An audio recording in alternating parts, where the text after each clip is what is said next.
Philadelphia reels from that brutal, senseless murder. Bodega workers here in New York City are arming themselves so they don't become the victim of the next crime. Here now, retired NYPD inspector and attorney Paul Mauro. Paul, great of you to be here. This is what people are left with because there's no one in government who will protect them. So this reminds me of Detroit a number of years ago, where the chief of police said, you know what, everybody arm yourselves because we're not coming. And this is the response you're seeing across the country, particularly in these Dem-run cities. And interestingly, it's the same Dem-run cities who want to keep guns out of the hands of private citizens. So there's no way those two things can work. And you're starting to see the rubber hit the road now. People are really disgusted. People are voting with their feet. They're leaving these blue cities and the blue states. And one of the reasons is just the disorder.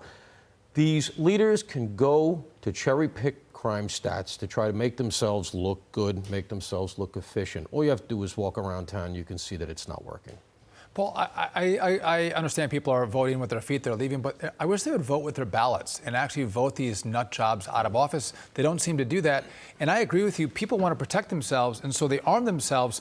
But if they get forced into the situation where they have to use that firearm to save their own lives, the law comes after them. They're the ones that are behind bars. They're the ones that are going to be sentenced and go to prison. The good actors are the ones who have the target on their backs, not the actual criminals. So the conditions are created by these officials, and we saw it here in the New York City subway with Daniel Penny, right? That's right. You have this vacuum of law enforcement because we're not locking anybody up, including recidivists and people who are in mental distress. When private citizens have to step up, some of whom are not going to have the kind of training that police officers do, you see the results. And remember something, in almost all of these cities, we're down thousands of police officers. Philadelphia is down almost 1,000 cops in a town that's only allotted about 6,500 police officers. It's one of the things that's leading to this epidemic of shoplifting, because they actually don't want the security guards to do anything because it's an insurance liability. Right. But by the time the cops get there, the perps are gone. So realistically, it's come in, take what you want, and leave.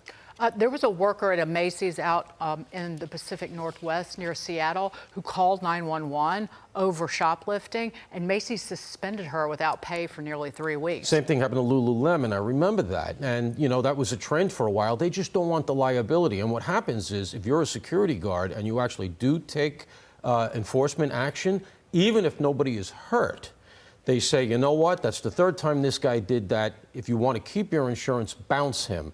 And a lot of times they're off-duty cops. So they can't afford to lose that paycheck. Paul, to build on this story, 2 of the arsonists who set fire to the Wendy's in Atlanta back in 2020 are finally being punished, well, kind of, sort of. Their sentence, a measly $500 fine, 5 years probation, and 150 hours of community service. So they burn down a Wendy's and they get a slap on the wrist. This is the problem. Crime actually pays. There's no consequences for these bad actors in these communities. Let's point a couple of things out. First of all, that's the same jurisdiction that went to the mat here to charge Donald Trump with a really specious RICO, okay? Number two, the thing that led to this was a police shooting. The perp was shooting at the police with one of the cops' own tasers. And I don't know if you remember, but the video was widely circulated. That was during the quote-unquote summer of love of 2020, when it just was in the air that you were allowed to do this kind of thing. Again, no disincentive. And my question is this. It's not that hard. You can enforce against this stuff. Where are the feds? All right, if we're losing our cities, and that we shouldn't be, and we shouldn't just sort of give in to that, because, as you say, we should have the voters stepping up.